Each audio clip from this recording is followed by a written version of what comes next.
You know your body better than anybody else. So be smart and just know they're trying to find every reason to disqualify you. What's up guys, it's Michaela and welcome back to my channel.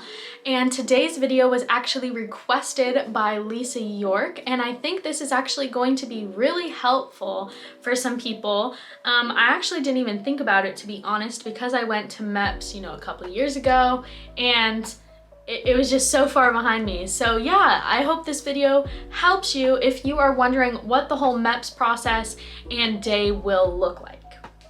I drove myself to MEPS because I only lived about 40 minutes away from Tampa. But if you are someone that lived a couple hours away from MEPS, which was really common, you had the option of staying in a hotel the night before that was paid for by the government. So a lot of people did that. Probably the majority of people did that because they were coming, all over the region, I think like the Gulf Coast region of Florida. So there was a lot of people coming in from the hotel and they arrived on this big bus. So I drove to MEPS, got my Dunkin' in the morning, and was just waiting there super early for the bus to show up, because my recruiter specifically said, once the bus shows up, leave your phone in the car and get out and start walking. So I waited for the bus to show up. And I was really nervous. This is my first experience into, that basic training, military mindset. Literally, it's your first experience with that.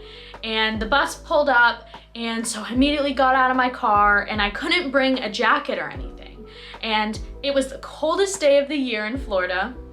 It was freezing outside. It was actually in the 20s, which is insane for Florida. So I was super cold, so was everybody else, and they made us stand in this formation outside in the cold for probably like 10 minutes, and they organized us. I believe it was by branch, maybe gender, age. There were different requirements, and trust me, they will let you know how they want you to line up and how they want you to enter the building. So just listen.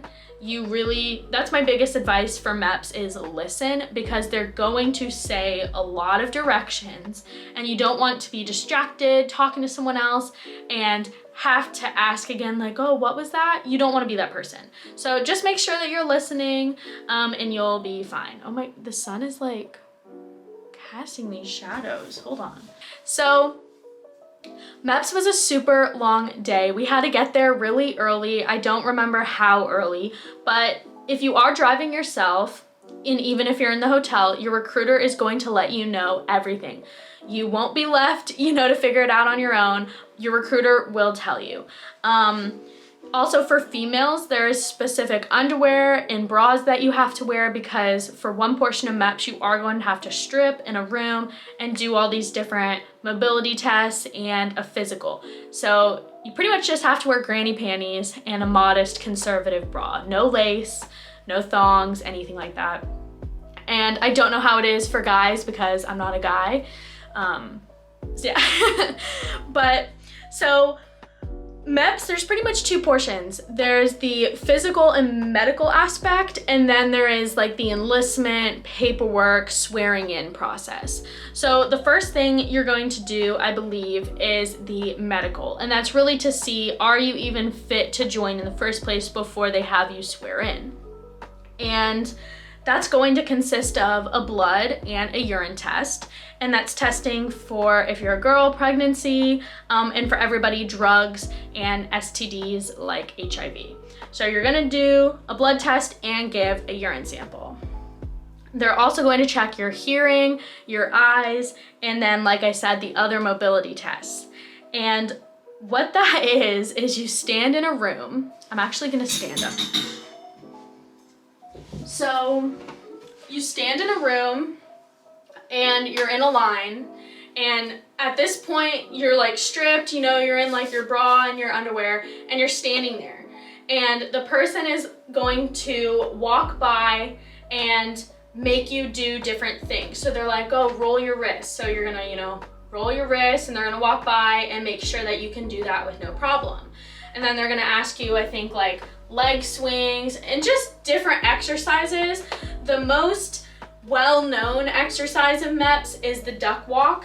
And so you're in your bra and underwear with people you don't know, and they're gonna make you duck walk across the room. So you're gonna go like this, and you're literally gonna go like this across the room. And it's really just testing your reflexes, testing your joints to make sure that you are able to do that. This sun is super bright.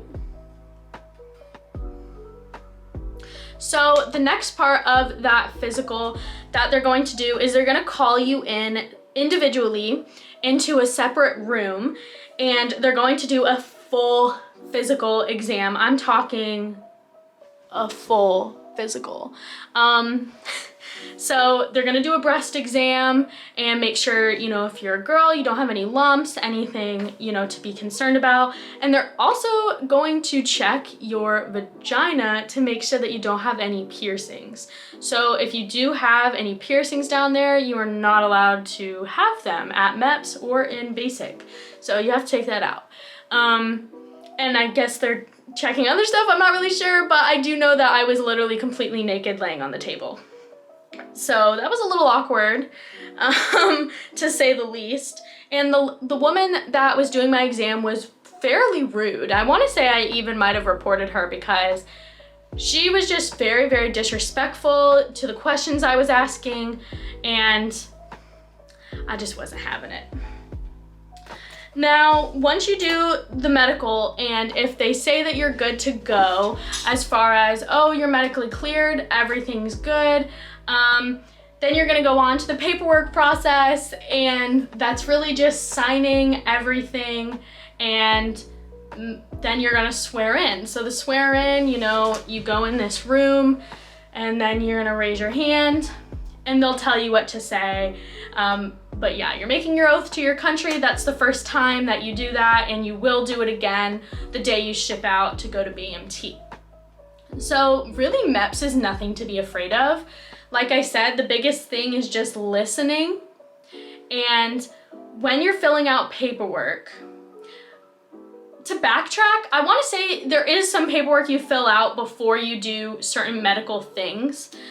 Possibly, I don't remember the exact order. All I know is that there is a medical portion, and then there is the paperwork portion. Now, with the paperwork portion and with the medical portion, because they are going to ask you a lot of in-depth questions, and this is where I'm gonna get real with you guys. This is not your normal doctor, okay? This is not your family doctor you've been seeing and you wanna be honest. They are trying to find every single reason to disqualify you from entering the military. So take that how you want. If you have something obviously severely wrong with you, or something that would affect you in basic, then you're going to need to speak up. If you have, you know, diabetes and you require insulin, you're going to need to say that because you need your medicine. If you know, have had cancer, things like that. If you, I don't know, the list goes on of things that could affect you during BMT. Now, there's a lot of questions on there of things that won't affect you but could disqualify you. And one of those was, do you get headaches? Every single person on earth, I'm pretty sure, gets headaches at one point. And especially for me, I get them, you know, before my period, on my period. It's pretty normal, but they're gonna ask you that. And if you put yes to that, it's gonna start this whole process of needing a waiver, requiring you to go to a neurologist. And it's really intense. So if your headaches do not impact you to the point where you cannot go to basic, just put no. If you have smoked weed, a lot of people have. If you've smoked weed and it is enough far ago that it's not gonna show up in your urinalysis, put no. If you get cramps, which is a question on the thing, say no. Because all of these questions, if you put yes, are meant to start the process to not allow you in the military without some sort of waiver, which takes months and a lot of doctor's visits and just a lot of complication. So I'm not saying for you to lie, but I'm just saying for you to not tell the whole truth. to be completely honest. You know your body better than anybody else. So be smart and just know they're trying to find every reason to disqualify you. They're not trying to figure out, oh, what's wrong? How can we help? Their whole entire job is to find out who is the best fit for the military and who can we disqualify. So if you get cramps, but you can push through basic and it's not at a severe level, put no. Like I said, there's a lot of things like that. And this sun is so bright. Oh my God. Oh my God. I hope this doesn't look stupid in the video. The next time you go to MEPS is going to be when the day you ship out to basic training. And they're gonna do kind of a similar thing, but not as in-depth. They really just wanna make sure that you're 100% good to go. And I'm going to say this, if you live in a sunshine state and it is in the summer, if you show up to MEPS the day you're supposed to ship out, or even if you show up to MEPS on your physical day and you have a sunburn, that can disqualify you and delay you and just hold up the process. So be very careful. I know that sounds like, oh, would they really disqualify me for a sunburn? But yes, they can do that. So just make sure that you're all good. Try and be careful. Don't be parkouring off roofs, the day before you're supposed to leave. Just be smart.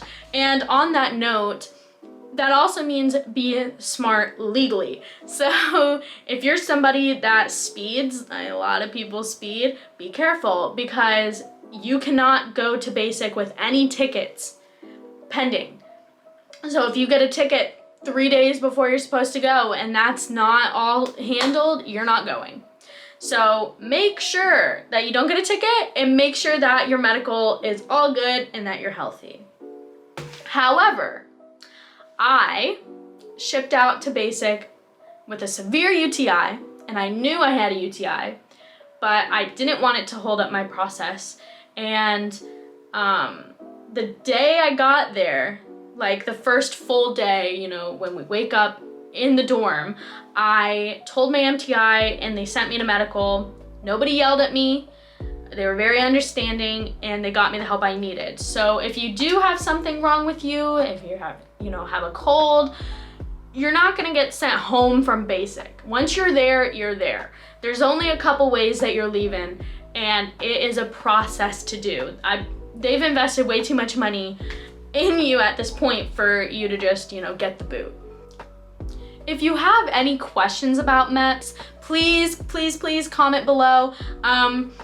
I don't know how good this video turned out as far as giving the information that you were looking for. So thank you so much for watching. I hope this helped a little bit and I'll see you guys next time.